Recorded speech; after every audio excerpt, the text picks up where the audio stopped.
రాయలు పాలించిన ప్రాంతం, రతనాలు రాసులు పోసి వర్తకం జరిపిన సీమ, రతనాల సీమ, రాయలసీమ.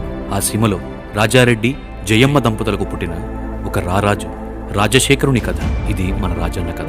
పౌరుషాల పులివెందలలో జూలై 8, 1949లో జన్మించిన తాను ప్రాథమిక విద్య పూర్తి చేసి ప్రాణాలు కాపాడే వైద్య విద్యని ఎంచుకున్నారు.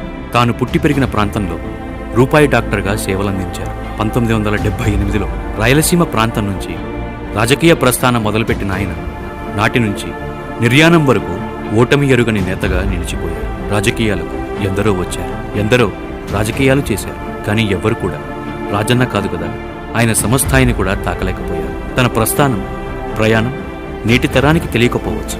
అందుకే మరొక్కసారి ఆయన ఎవరో, ఏం చేశారో గుర్తు చేద్దాం. ప్రపంచం, సమాజం నిరంతరం ఒక మనిషిని నిత్యం తలుస్తూ స్మరిస్తుందంటే ఆయన కీర్తి లేదా ఖ్యాతి అంత